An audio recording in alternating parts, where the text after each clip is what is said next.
start here shortly. How are we doing battery wise? We're charging. Okay, c'est bon. Okay, we are recording. Voila. All right, sounds good. This is happening. I'm Oh my doing God. this all myself. Wow, Okay. first time? Yeah, everything myself. Such a rock star, oh my God. Thank you. Thank you. So amazing. Okay, so we're gonna get started. I think this one needs like, it looks like It looks like what? we're not, are we all in there? Yeah, Yeah, no, I see you. okay. You good? Yeah. C'est bon? Just don't want my shoes to show. No, we don't see your shoes. It's just the Perfect. knees. Okay. All right, we're going live. We're recording. Camera's on. Everything is good. Okay. Hi, everyone. Welcome back to season 2 of On Location with Zara. I'm your host, Zara Durrani. This is the first episode of On Location with Zara season 2. I'm just so excited. We get the opportunity to bring the show back to you with the support of TELUS STORYHIVE, highlighting a lot of locals who inspire me, whose work empowers everyone in the community. And joining me is someone that we've had here before, but a few years ago when we were doing Inspired Life Vancouver. I'm talking about none other than Sonja Picard, someone whose work I've been familiar with for several decades now. She's working on a lot of exciting projects, and part of that is her reconnecting back to her art roots. I mean, she's an artist all around, but I asked her to bring one of her extraordinary new paintings. She's going to be doing a gallery show in February. So this is one of the beautiful pieces, and might I add, it's like, this is my vibe. This is my color I palette. honestly made it match for you, like, I mean, It's honestly, like, it's it's amazing. literally made for me. Yeah. You know, yeah. to be quite honest, Sonja, Yeah. I thought you were bringing one of the smaller ones. Oh. So I was like today's like one of those days where everything's just, but we're going with We're the flow. going with the flow as we always do, right? Completely. All You know, right. I feel so honored. You've been part of my story, my journey over the years. Like, I feel you've seen me through many phases Yes, I in have. my life, Yeah. and someone, like, every conversation that we have, like, there have been times in my life where I've felt a little bit like, you know, it's the peaks and valleys, Yeah. right? Like being Yeah. an artist, being self-employed. Absolutely. So I would love to talk first of all about you sort of focusing more on your painting journey right now and what's happening in February. I know we're a few months away, Yeah. but I feel holidays are gonna go by like this, so Yeah. we have to share that with our audience. Yes, yeah, thank you. So this is a part of a series called Affirmation Love Notes. And basically it's really about having people ask themselves where they are in their life, about what love they're searching for or what love fulfills them. Because I think that we just go along in life and we think, you know, I'm looking for a boyfriend or whatever that case is. But the thing is, like, what fulfills us in love? Is it family love? Is it friendship? Is it universal? Is it self-love? Is it passionate love? All these different types of love that change over our time. And as in my jewelry with the affirmation love notes, there's an affirmation that's written on the back. In fact, I can even do a really cool affirmation in this heart here. And when I make these pieces, it feels very much like I'm making jewelry because everything is very precise, and I make these big pieces, and it's very all this precision, and then I get into the gold leaf. And so I've got very different ones. This one is called Modern Love, and it is about, it means that it's complicated, it's online, and it's texty. Oh, it sounds like my life. Welcome to my world. And I've got lots of different other ones. All the different colors have different meanings. And so I also can see it, there is a smaller one that Zara was talking about earlier where you can create groupings, and maybe it's, For me, this is so powerful Yeah. and potent, and something about the gold, Yeah. because if you look at the aesthetic in my home, like in the live stream here, you can see all the Yeah. artwork that's around. yes, These are legit my colors. And Yeah. I remember when you first showed me your the smaller version of this, Yes. and even the jewelry that sort of matches this whole vibration, like the similar pendant. Shame on me, I should be wearing that, but I feel like that was one of the, like, as soon as I saw the photo that you texted me, like even Yeah. before the pendants were out, I felt it. yeah, I felt it in my heart when I saw the smaller art pieces and even pictures of them. Mhm. I felt it because there's something about the gold in the center and the energy you're infusing. So in your work, you use a lot of like yogic principles and philosophy, and I want to talk a little bit about the workshops that we have coming up. I know Yeah. we'll hopefully We have be so much there. to talk about, yeah. Hopefully we'll be there, filming that. But I want to share that with the audience because we can share this with people like over Yeah. the holidays. Yeah. If you want to treat someone in your life with a great gift for self-care and self-love, that what we can do on Valentine's Day and that weekend. Tell us Yeah. what's happening. Well, first I just want to segue back to the 8-arrow heart, and really when you look at the symbol, which is more universal, it's not so much on the yogic realm, it immediately it inspires us to take our heart in all directions of our life. That's really the symbol here. So I work with a lot of different symbols, and I like to customize it for people also. But so back to fast forward to February coming up, we are at February 13th to the 16th. I'm doing a 4-day event called a Love In, just like from something in the 60s. What is it called? A Love In. I love it. Right? Like N double N? I-N. And okay. Okay, so basically there's 3 events. We've got the opening event where everyone will come in, you get a really cool swag bag, even a small art piece. And then we've got an open day. We have Valentine's, which we're doing a sound bath, yoga, cacao ceremony, and a static dance event. And then the final day, which you're going to be coming to, is I'm doing a 108 bead mala that is all about focusing on love and relationship. And I'm going to teach you how to create affirmations, how to manifest love in your life, how to connect to it every day with this beautiful ancient ritual adornment methodology of counting the beads, as also in a way to relax our nervous system, keep us calm, keep us focused, keep us aligned with our visions and our what we're drawing in and our intentions. And so you could even chant your affirmations 108 times. I am love.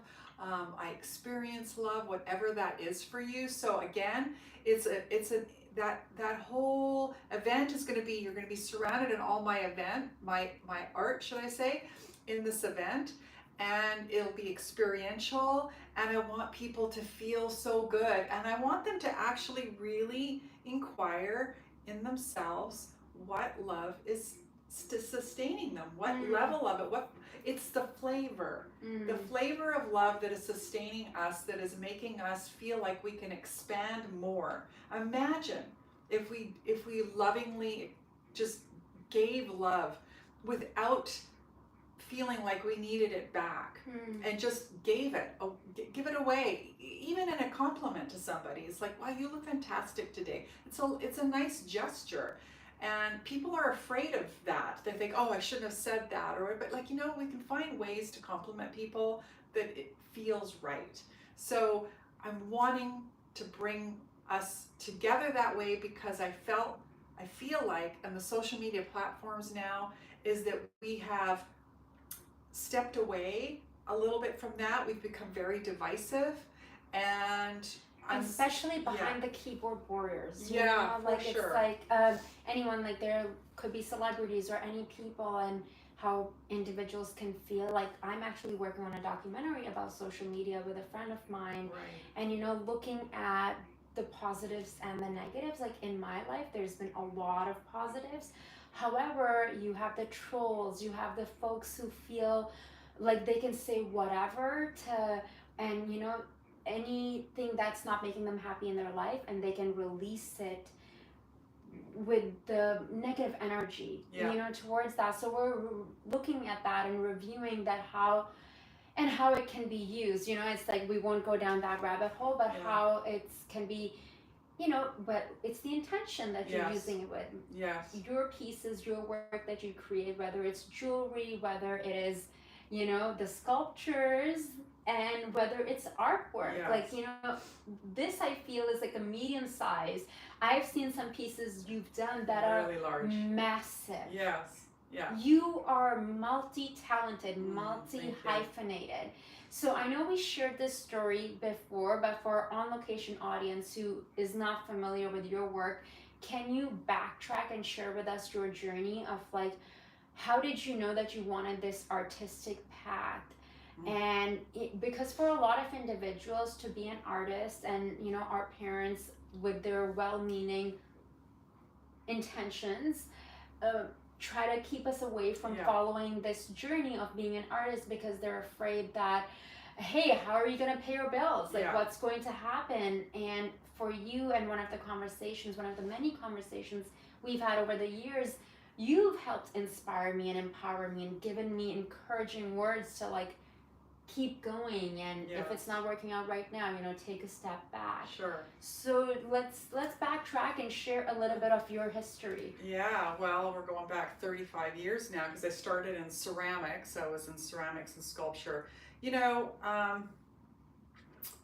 don't know the definitive thing. I think that we have to be, in this day and age, 35 years ago, let's just it's really aging myself here, but like there wasn't emails, and there wasn't Google, and there was certainly no social media. So getting out there meant knocking on doors. I think as an artist, several things have to come into play. One is you need to be able to talk about yourself. And you need to talk about yourself with a lot of confidence. Number two, you have to learn you have to be okay to do the hustle. Especially now, yes, it's great as social media is out there, then people, all artists go, I'm just so unhappy with the algorithms. I feel like I'm out there and I'm posting and nobody's hearing me and all that stuff. But still, we have the ability to get out there in the world space more than we were 20 years ago, without a doubt, right? I mean, galleries will see you, potential collectors will see you, and I think over time. So the formula that I have always suggested for artists are get a business and marketing background. Take some courses on that first. You have to learn how to navigate that whole element and how to put your voice out there that feels authentic to yourself, right? If you're not, then what you're doing is you're giving somebody else that platform to talk about who you are and what you're making. And it doesn't, people who want to buy your work and your art want to hear it from the artist. That's where they feel the connection, and that's why they want to support my work, because I have to say, hands down, even the galleries that there's been one particular gallery that took me 10 years to get into. I'm not kidding you. I was just like always, and I just thought, you never know, I'm just going to keep throwing that line out, and eventually, and that particular place has been one of my biggest supporters and financial background that supports me, which is really phenomenal. So what I'm hearing is persistence. Persistence is everything. And I feel like I need to hear that a lot right now. Like, I'll just share something openly. I've reached out a few times. I'm 42. I talk about my age openly. There was a point I felt like I needed to hide it. And I've been wanting to. I do a lot of content creation work. Brands work with me.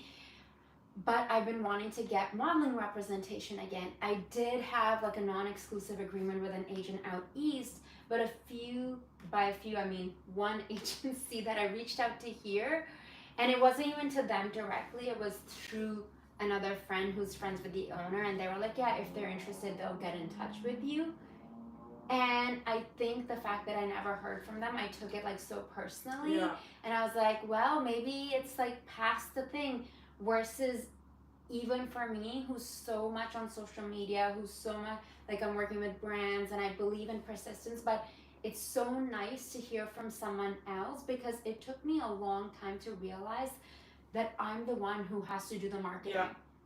And to know that, because there's a part of me that believes that there is market for someone like me out there, for me to be represented and for me to do these shoots and get paid for it, and get paid for it until a very long time. You know, like gone are the times where it's like as soon as you start getting silver hair or whatever, it's like there is market for everyone. Yeah. But I have to get out of my own head. You know, the own. So for me to hear that, yeah, you heard no so many times. Yeah, it's a real self-belief. It's a push. I mean, I always say being an artist is one of the, I think I may have said it on the last show, it's one of the best vehicles of self-evolution. Because you're the one who has to believe in yourself. Nobody else. And if you're not getting the likes and the, people buying your work right away, it's just because they haven't seen it. They haven't seen it in person and they haven't experienced it. And so you just have to keep going out there all the time. And as soon as you lose belief, you will have the whole universe backing that whole thing up. And all of a sudden you won't hear anything and it's crickets. Yeah. So again, I'm, right now I'm hustling a couple places, that it's taking, I feel like it's just this brick wall that I'm having to, but I'm chipping away at that brick wall, and eventually that person that needs to make that decision. And we're here. Right? Like we just did a random coffee last week, and yeah, just, like hearing your passion and hearing everything, and I'm like, wait a second, I have resources to support my friend. Right. And I'm like, wait a second, and it's that love, right? Yeah. It's that abundance mindset. It's Yes. the openness. Yeah. And it's the fact that earlier today, this is the first time I'm doing camera setup, everything myself. My former camera operator came over and helped me. And literally, no joke, what I thought to myself was, that is love, that is community. No person is an island. Yeah. We have to reach out for help. We have to say, I need support, or if I'm struggling or not doing well, listen, I'm going through this. Like yesterday, another friend who is a cinematographer came over, okay, like let me help you. But it does take me reaching out, making myself vulnerable, because they could have said no, and my ego could be like, what if they say no, and what does that mean about me? That's true. Yeah. I mean, what's the loss in someone saying no? I mean, I think, again, social media has hindered or made us not feel confident in asking. Like you're, as far as I'm concerned, in my world, you're my social media queen. There's certain things that I don't do. Why? Because I'm either making art, or I'm making jewelry, or I'm communicating with clients. I do need a manager that deals with all those other things, because I can't do all of that. However, anytime I tell you, I'm like, Sonja, what about this? Then Sonja does it. And I think like no, but like because you're open enough. You're not rigid. Yeah. Like today, you just thought we were dropping off the painting, and I was like, Sonja, we're doing an interview. And we're like, okay, we're just gonna go with it. Yeah, but I think that's also being an artist, right? Like you're such an artist that you're so open. You're open to how things may come, and that's today has been like that. Yeah. I was telling you about a few plans that I had, and sometimes we have to go so I'm sure with your career of over 35 years, 3 decades, and and having international success, because you're traveling a lot, you have your own store. Yeah. I modeled for you. Yeah. Like I'm sure in this expansive career, there have been many moments of like, okay, surrender. Oh, surrender. Sometimes I wanted to burn my studio down. Let's get real. I mean, honestly, you just like it just feels like sometimes nothing is happening.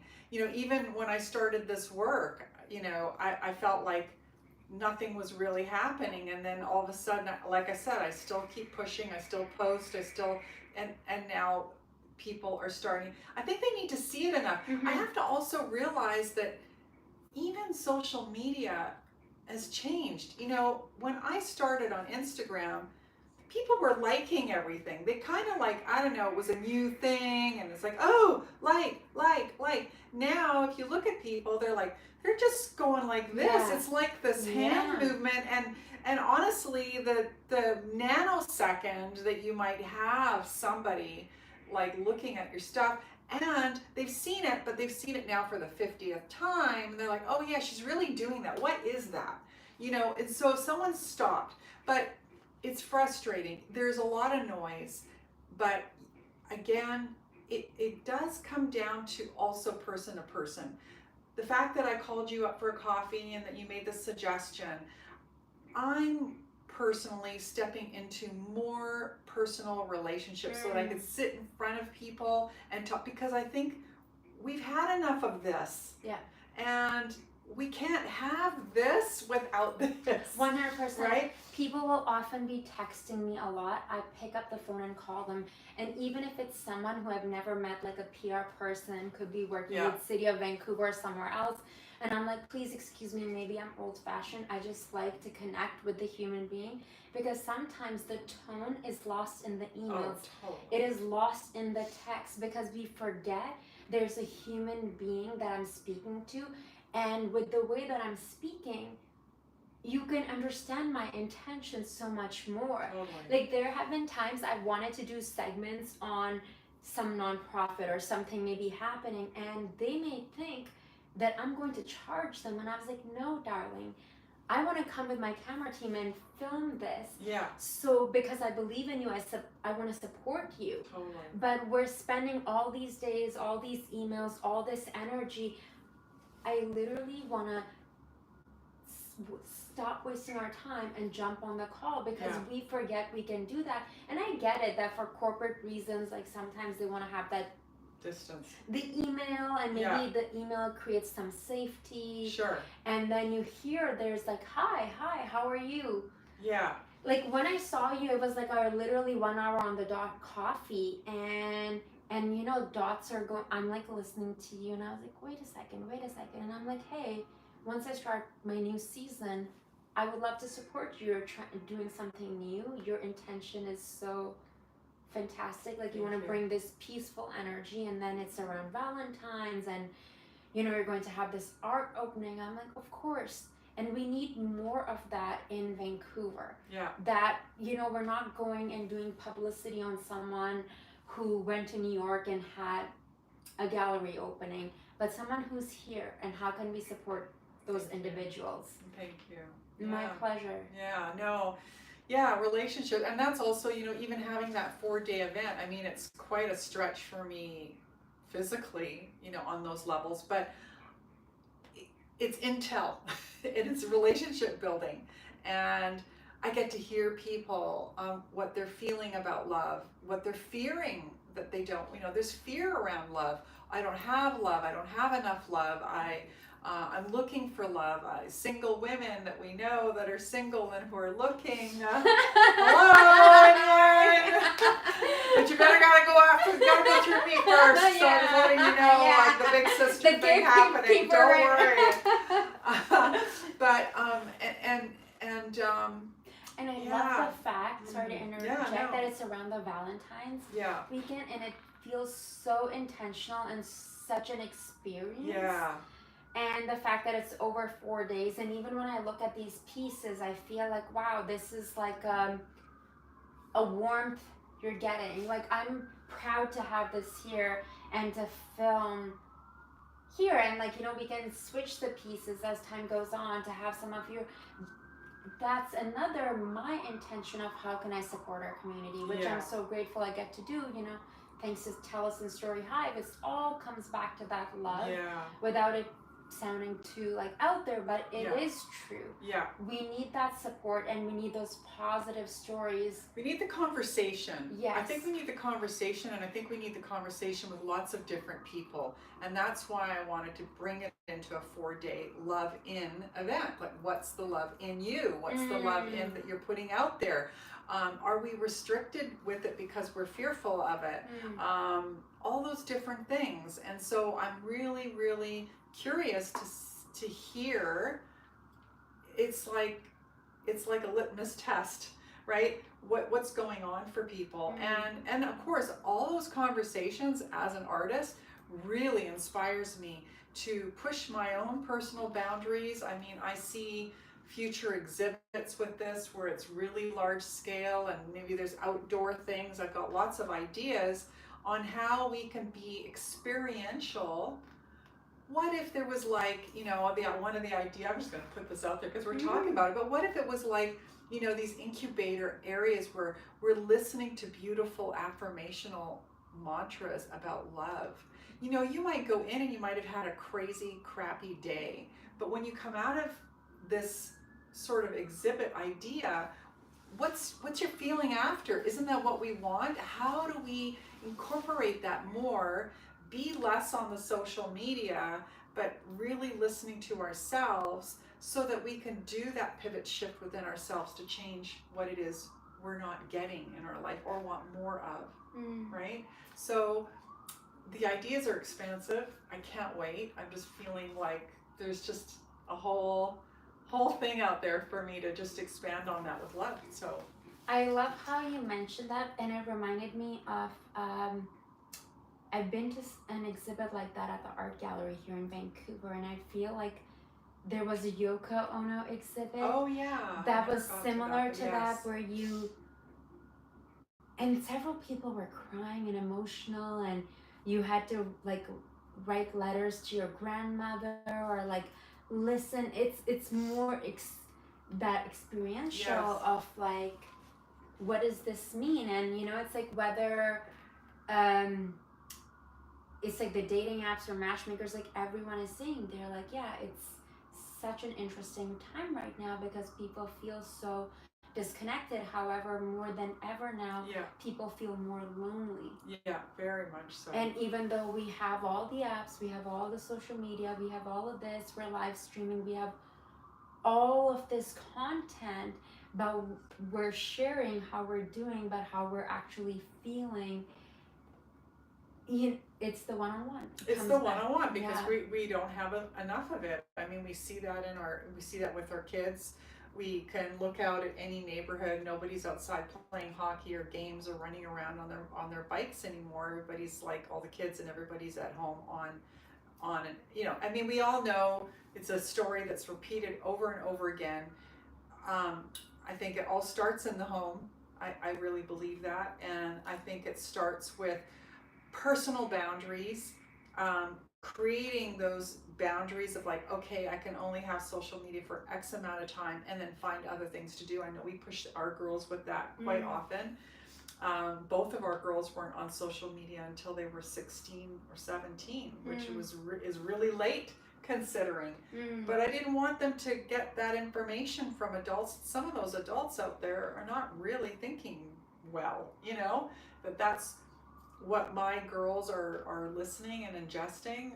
So I'm proud that we held off on that. But yeah, it starts with how do we get out there more? How do we, you know, even with the city of Vancouver, which has been known to not be as social as some other cities, you know, how can we find ourselves in a coffee shop? You'll see people in a coffee shop and they're all on their phones or on their computers. Nobody's talking to each other. And even for me, like when I'm walking Loki, my dog, my Australian Shepherd, I have to be intentional about, okay, I'm not going to put my AirPods in. Yeah. Because that can be subtle way of being like, I don't want to connect. I'm not available.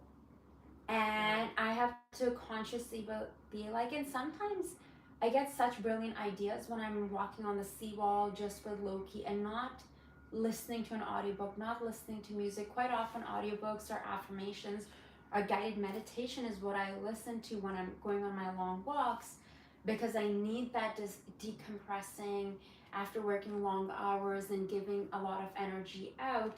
But sometimes I have to be like, hey, you don't know how you're tuning out the world. Yeah. Like, even though I'm here, I'm walking, but like, it's just so much more open when you're just walking and you say hi to someone, or even if you don't, and you don't have those earbuds in. Yeah. And sometimes, like, you know, we see the big ones where it's just like, do not talk to me, you know, like, and I get it, there's a time and place for everything, right? Sure. But it comes back to the conversation of what we were talking about, marketing and social media, and even before social media, the importance of, I remember when I modeled for you, like, I don't know, I was like 24, like, you know, the reverse numbers of the age I am now, and how you were in yoga journal, like, you know, my face was on your, in front of your store, but this is even before your store opened. Yeah. Like, you've always understood the importance of marketing, but in an authentic manner. And I think so many people, so many creatives who are watching this or watching this later can learn from, you know, how you've had to navigate and maneuver your career, because you had the brick and mortar. Yeah. Then you decided, I've done that. Yeah. Done. And then the international, you're really into jewelry, you're really into being freelance. Like, tell me about that journey and how important the flexibility of mindset is. Because I think you're a very open and flexible person. I think because I've been an artist for 34 years, I think that because we have to navigate with our intuition and our creativity, that I have been blessed with the ability to more than half my life, like, have utilized that little engine that can and could and should and would, right? So intuition is so key, and so I have sort of within my mediums, I've changed a lot of things. Like, I had my store, and and then I was realizing. How long did you have the store for? I only had it for 3.5 years. Serious. But that's still like a big deal in Vancouver. It is and it isn't. The only reason that I left it was I realized I was coming home. I was married for a few years. Our daughters, my stepdaughters were, 8 and 10 at the time, and I was coming home exhausted. And because I've been talking to people all day, and at 7 o'clock I come home, try to feed everyone, and then be talking, and I didn't have the capacity. And I went, well, this isn't success, is it? I'm not, if I died tomorrow, I'm not going to say, damn, I was in the studio not being present, or what's more important, being present with my family. What was the importance for me? So I realized I had to let it go, which was really hard because it was so successful. And I just went, you know what? This has to go. And what I ended up doing is I ended up shape-shifting and doing international trunk shows, which is what I do now. I travel a lot to the US with my work, to different galleries that support me and meet clients, etc. And it's great. I can navigate around my family time, and when I'm home, I'm home. And basically, I run my studio and my business out of my home. I have a completely separate space. I have a small team that work for me, and it's fantastic. Cookies are baked if I wanted to for my girls, whatever. Dinners, I love making dinner. I love making sure my family is fed well. And that is important for me because it feeds me. I know that's the most important thing in my life, is my family first, self, family, and the rest. And so what was happening was the work was first. So again, my intuition said this wasn't right. I have to shift. It was scary. I had to literally shut the door and walk away, which was really frightening. Is this going to be okay? But I knew that it would be. I just would have to find and navigate another way. And I did. And I feel like a lot of fear can come up when we go through that. Like, I'm just putting myself in your shoes, but in situations where I've been, for example, I was living in Paris for a couple of years, and that was my identity, that I'm someone who lives here. I would get all these messages from my friends back in Canada or North America that, wow, you have this life, you're doing what we wish we could do. I've always wanted to live there. so my identity and my ego was wrapped around that. Yeah. That when I had to come back here and decided that this was the right thing for me to do, was to stay in Vancouver, and that was divine intervention because I came back just before lockdown. Yeah, that's And right. that was not me deciding on my own. My visa had literally ran out, and I had all these lawyers that I'd hired in Paris, Right. and even a visa consultant in the south of France. They were like, "Darling, you got to go back.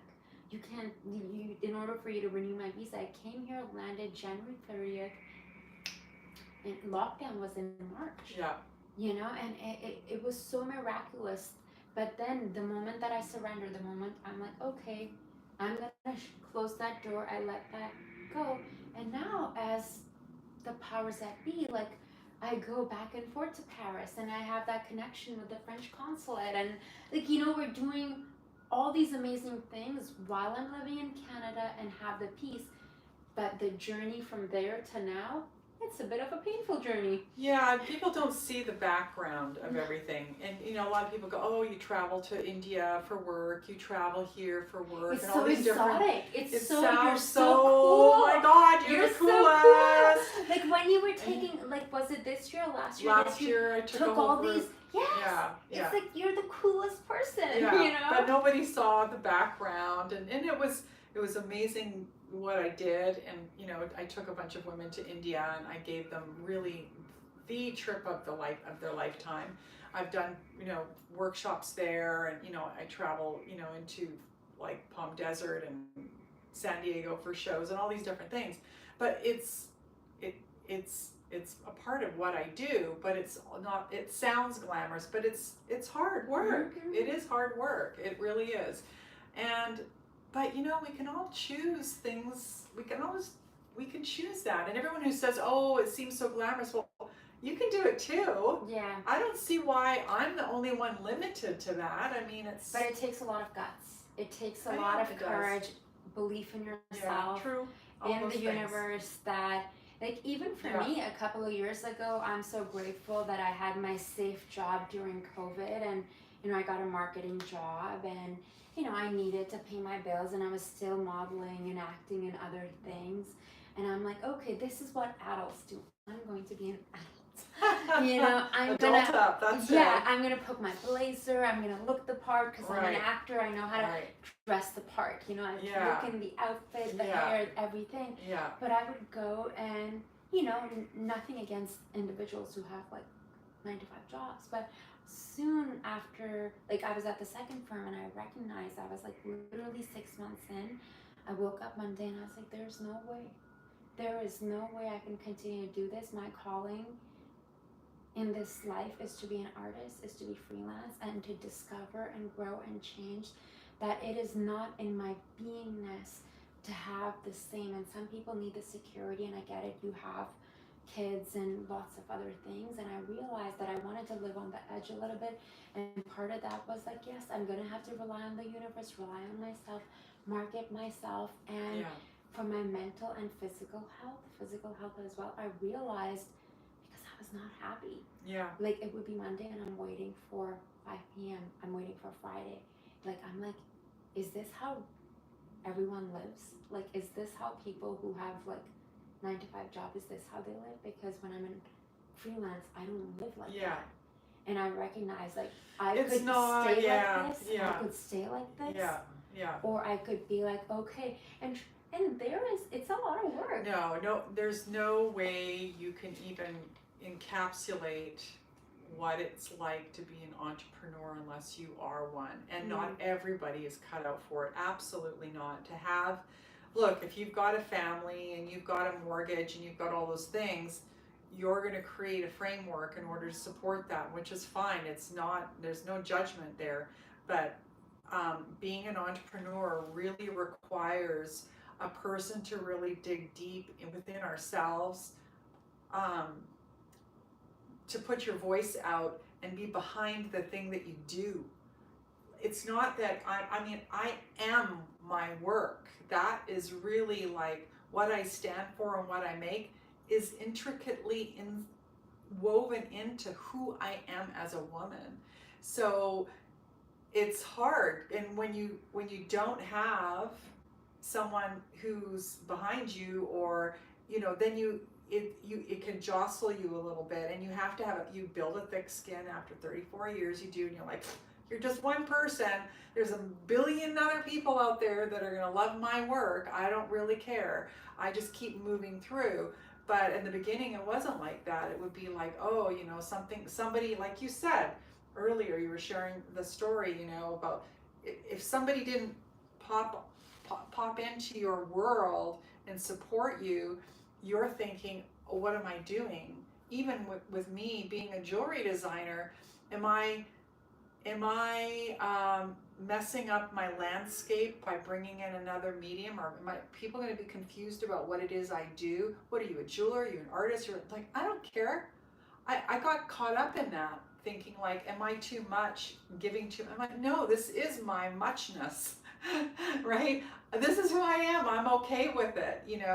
This is all the things that I do. I've always been multidimensional. There's never been a time that I haven't touched another medium when I was in a medium, or a different flavor of it. So to accept that for myself and be okay with it, and let things go the way they are, then that was the way I've approached it. But it's not easy. I feel like during this conversation you've said so many things that I'm like, that is a reel going on Instagram, because that's why I love the opportunity that I get to handpick the individuals who are coming on the show, because some of the things that you're saying right now are exactly the things that I need to hear. And I think it doesn't matter whether someone's an painter, artist, sculptor, like jewelry designer, model, interview host, all but babe, that's like everything that you're saying is so like resonating with me, because I'm constantly like, people are they going to question, like, who are you? Like, you're an actor, you're a TV host, you're a model, you're a content creator, you're a producer, and she's single. I love you. But that exact same thing, the too muchness. And I remember when I went down to LA, and especially when I sat down with this man who owned a modeling agency, his own production company separately. Sorry, not a modeling agency, a talent agency. And he was a successful actor, and he was an editor. And he was like, there was like no question of like, of course this is who I am, because I'm very talented. I feel like that is the vibe in Los Angeles, that you don't just have to be one thing. And I had to bring some of that energy here, but also it's really important to be surrounded by individuals like yourself who are like lifting up your energy, that, yes, you go girl. Like, I feel like every time I see you and I share things with you, you are nothing but like, of course, Zara, of course, like, you go girl. I think it's just so important, and I think I would like to touch base on that a little bit, because of knowing you over the years and seeing, like, I know you've gone through a lot of different changes, but I think something that has been something that I get inspired by about you is your serenity and your trust. And I think part of that has to do with how we do that self-care in between putting our art out there, in between marketing, in between the money, in between the rejection, that how do we create that, something I was thinking of the other day, Sonja?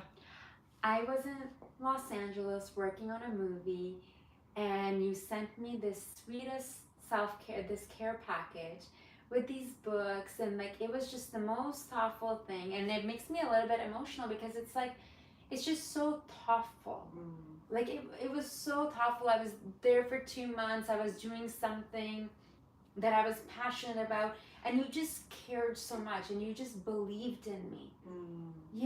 It just feels so nice to have people like that in your life, because we're going to have people where there's going to be envy, or people who are going to judge your work either in front of you or behind you. So I would like to talk about cultivating that peace, because that's for entrepreneurs, individuals who are creative, like, I think we can learn something, Well, from your decades of experience. I think it boils down to a few things that I've said already, but it really needs to be reiterated, is that when I say about believing in yourself, that means several things need to come into play.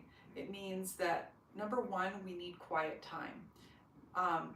Meditation, and people go, oh, I can't meditate, oh, I've tried that, oh, blah, blah, blah. And it's like, quiet time looks different for everybody. There's no right way or wrong way to meditate. But in order to have that space to cultivate our intuition and our self-awareness and our self-guidance, it is essential, because you can't do all the things that we're saying and be really good with ourselves unless we've had that, so that we are listening to ourselves and say, you know what, you got this, girl, you just keep going. I know I'm a pretty decent person, and I know I've got pretty good taste, so I know what I'm making is pretty good. I know that sounds egotistical, but I know what is beautiful, because I have been making beautiful things for 34 years. And I have proof that people like it because people have been buying it. If they didn't buy it, I would be saying, oh, I really need to regroup my beauty, visual. But I know that what I'm making is coming from a place of goodness and my heart, and it's technically sound, it's all these different things. So I know what I have as a package is good. Just like you know what you have to offer people and your clients to be the voice of who they are and what they're saying, you're amazing. And so you know that you can deliver that because you've got proof of it over and over again. It's when we get away from ourselves and get into the zone of people telling you and listening, and the social media, again, I'm pulling that up, that clouds that. And all of a sudden, that barrier that we should have around ourselves, we should have a bubble, we should be self-governing ourselves on that bubble about who's allowed into that bubble. You have to be qualifying people to be in that bubble, and holding that space for yourself. And that is how you build strength. When you have that, you can go out with it. You can talk about it. And I can say, listen, Zara, I've got this love-in thing. This is what I'm doing. And I could talk to you this whole thing, and you're right there. Let's sign me up. Yeah. Right? Because I know what I'm creating is something that's really good, and a lot of people are going to want to come, including you. Mm-hmm. Right? So yeah, I think it's so important to have quiet time. And in my workshop that I'm teaching, which is the Mala workshop, I teach people on how to ritualize your life.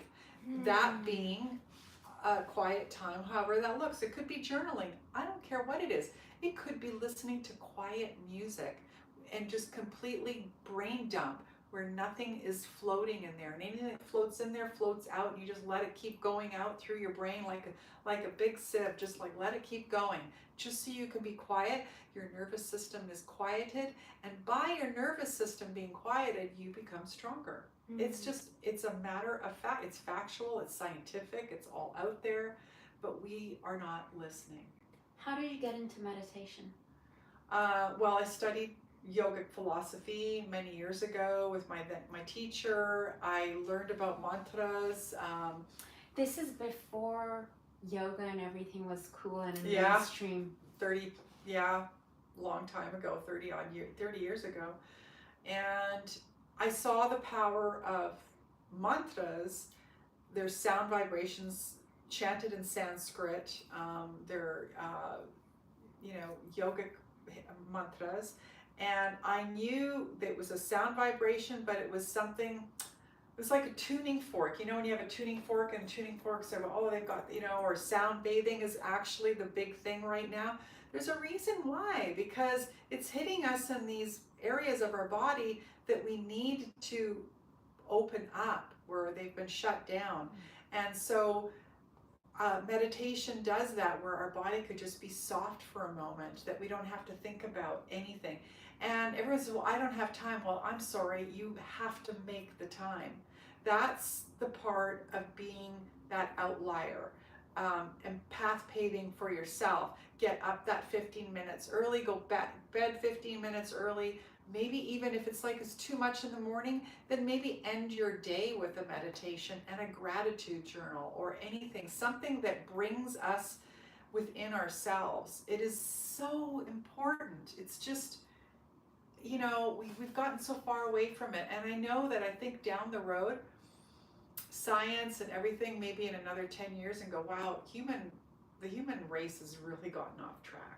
Well, because of all the technology and everything that, Yeah. I wonder if part of this is like, as the years go on, I feel like more and more sensitive. And especially now over the last, I think, month or so, I'm religiously morning and evening meditating.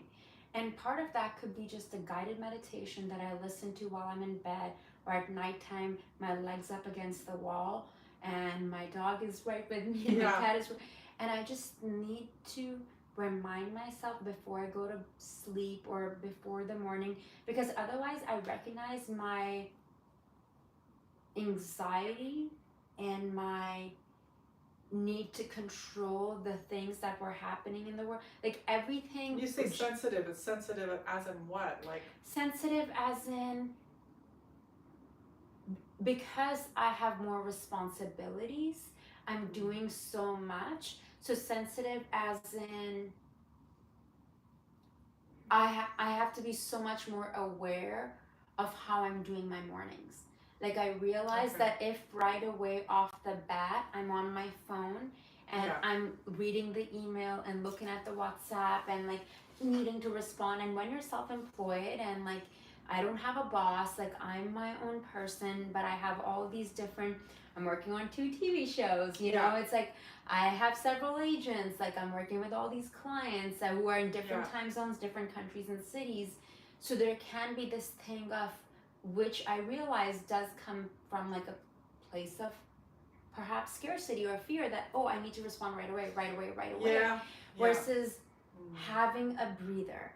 And for me, that is a new muscle, learning to have a breather, that everything is going to be okay and it's not going to fall apart. Like today, I was supposed to have 2 interviews.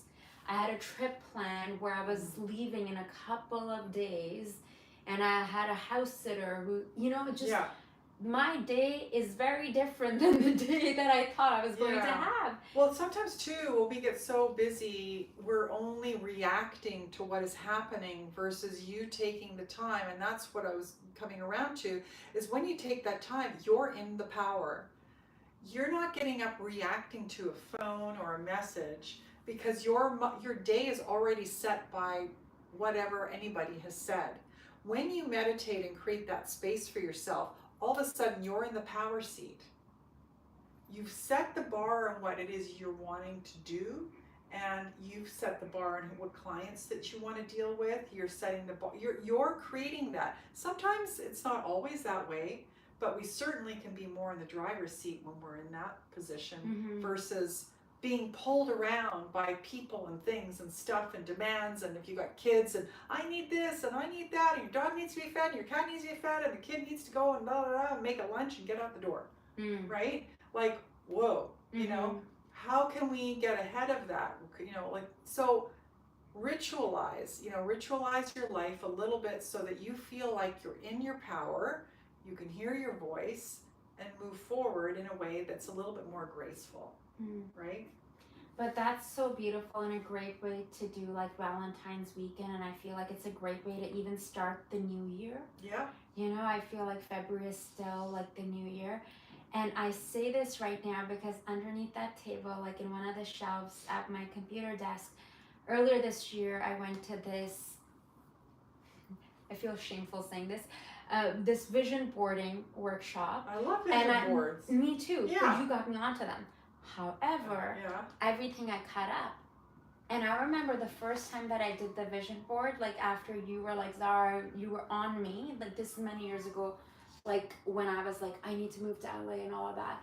And I remember all the emotions that came up when I literally was like, I'm putting these desires and these ideas there because there's something inside of whatever inside of you thinks that even though you want this, but you're so afraid of getting it, and it may even coming true, or the fact that you're, anyways, the reason why I'm saying that, I'm like, okay, like I was supposed to go to Turkey and I was really looking forward to it.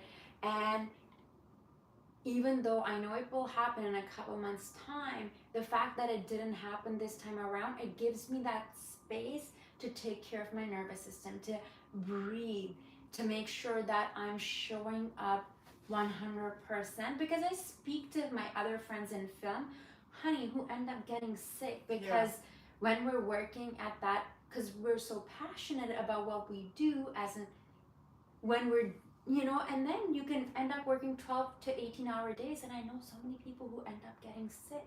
Sure. You know, That's so not normal. So the balance of like, okay, the play. Like people will genuinely ask me, do you have any hobbies? And I'm like, I mean, I guess my pets, and like I love hiking, and you know, but I'm like, a big part of my time goes into my work because I do what I love. Yeah. Like my Same life with me, my art. Like what you say, like, am I going to retire? No, there's no such thing, because I do what I am is what I do, and it's too involved. You love people. It so shines in how you bring out the best in people. You know how to ask questions. You're very personal. You know, you've got a beautiful sense of you know, as someone who interviews, you know, you make people feel at home. It's your gift. Thank you.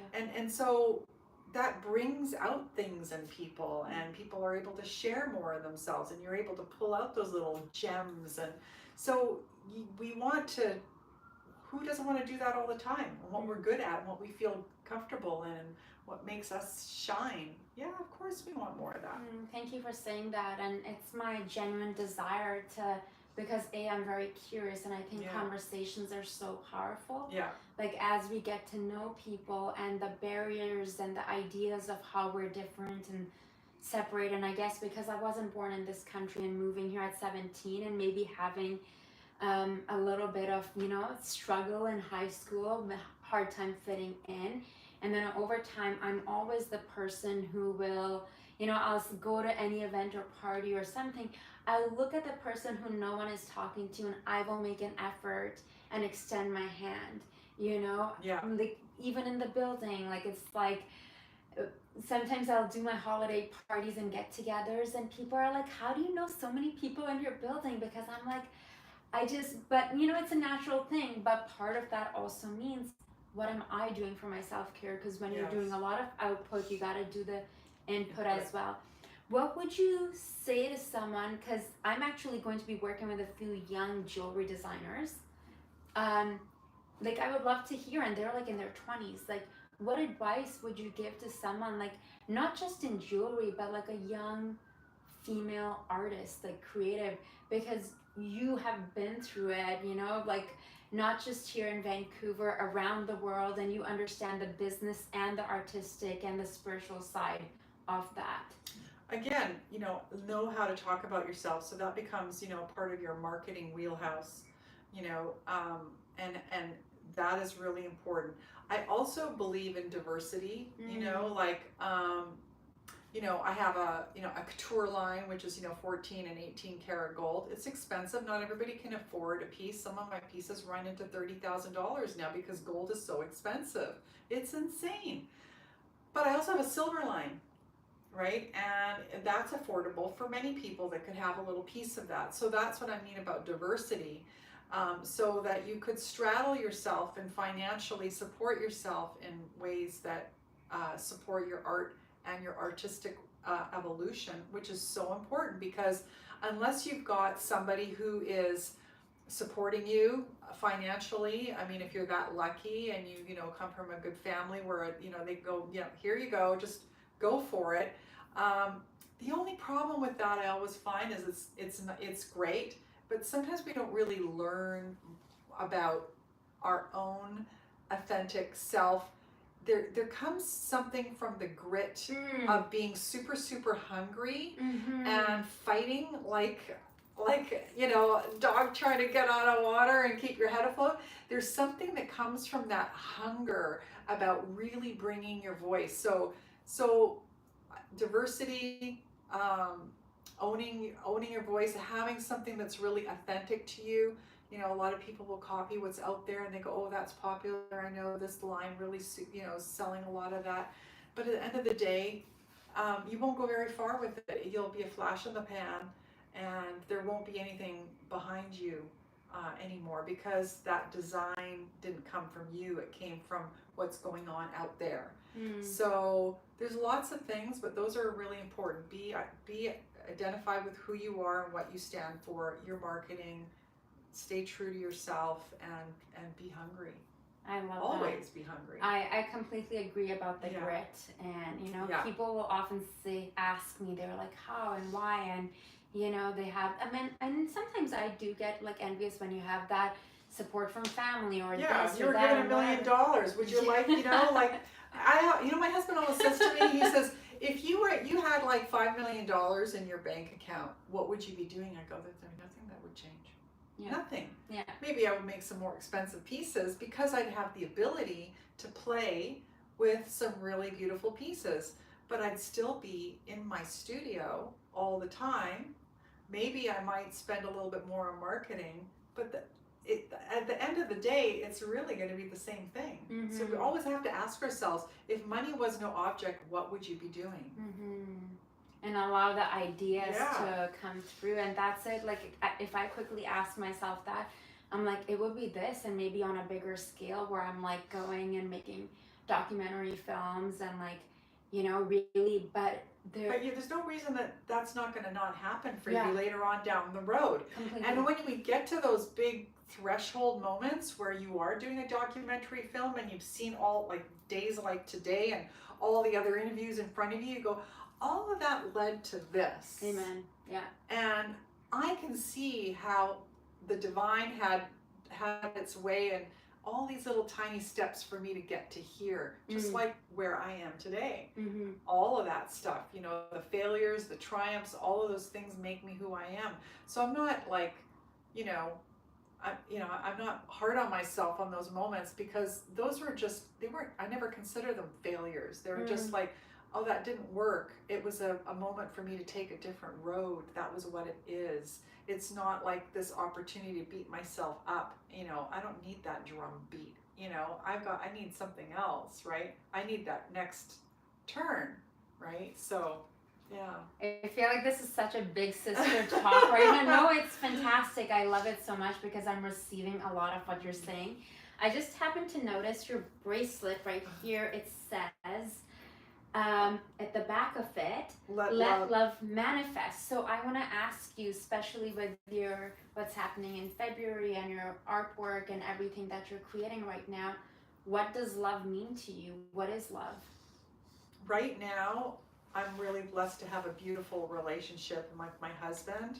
What I'm feeling like I'm wanting to bring out is more universal love. That's my message, is to inspire love in others, which is more universal, for us to all be reminded that we are all the same and that we all want that.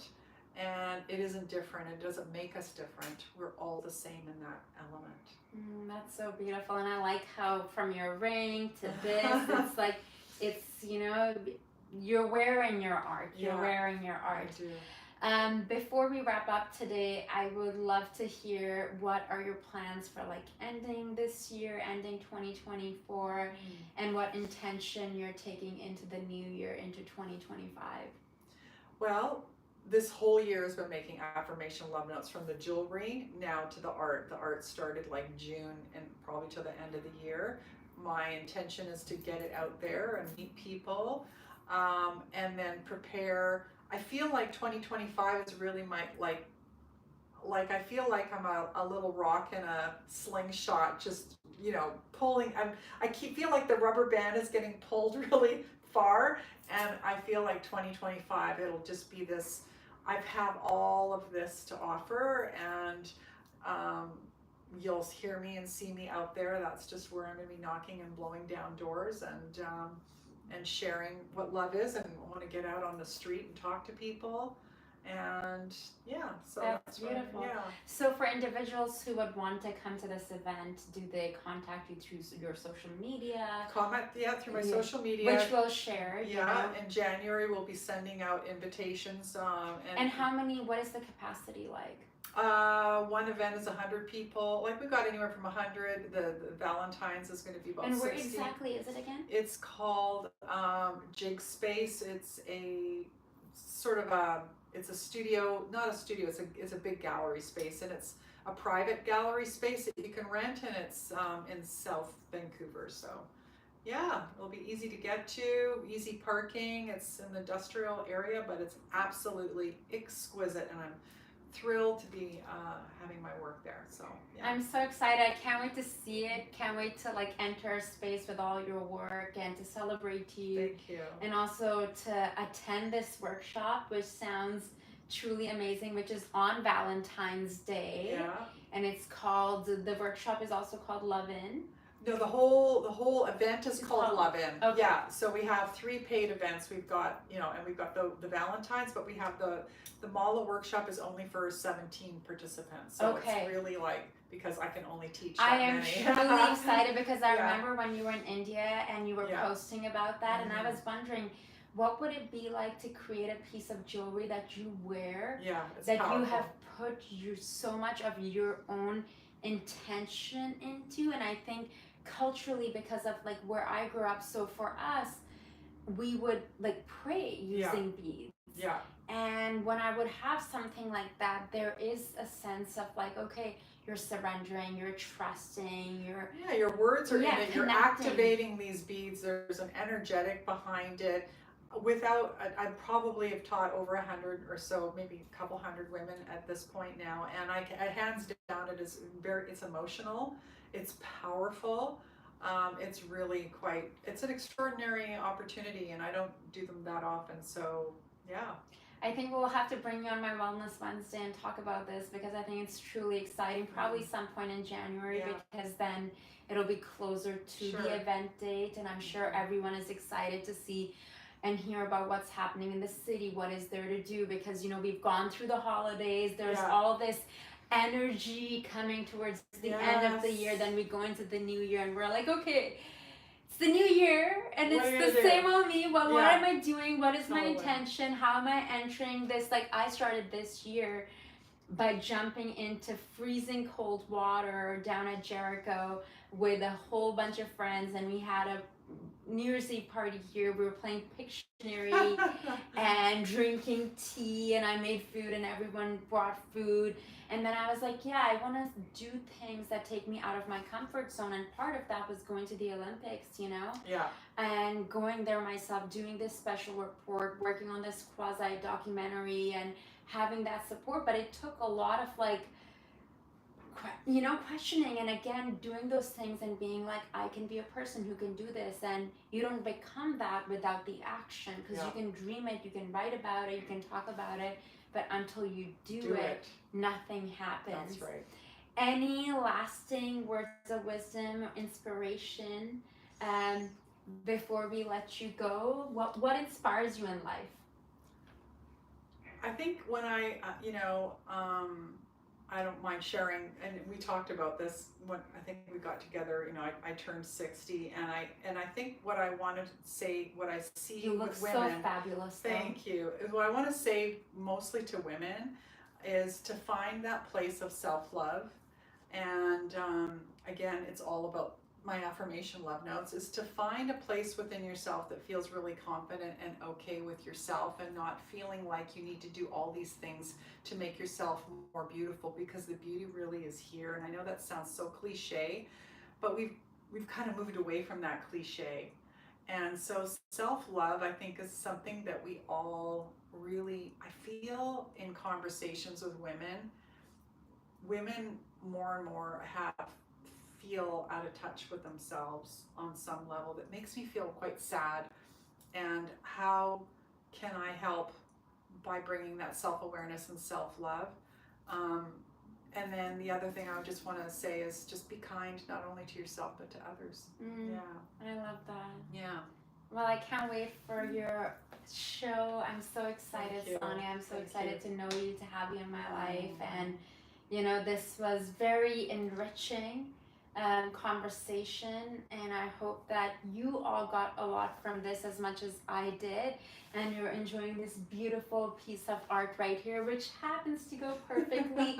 Did you know I have a pink couch? You sent me a picture. Okay, I did. Yeah. I did. Okay, and I was like, this is so I know, synchronistic. it's amazing. It's Yeah, amazing. I love it. No, it's like bringing joy into my home, like truly. And I'm so excited to know you. We'll share Sonja's information so you can connect with her. And we're very excited for your event. It's a 3-4 day event. 4 day. 4 days, Yeah. starting on February 13th. Yeah. 13th. And yeah, we'll share that information with you as well. Thank you all for tuning in. Thank you so much for joining, Sonja. Sonja Picard, ladies and gentlemen. Until next time, I'm your host, Zara Durrani.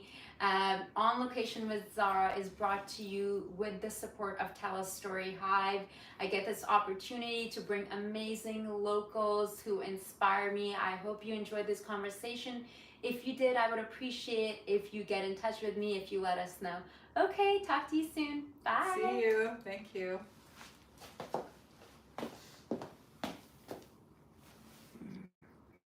How long was that?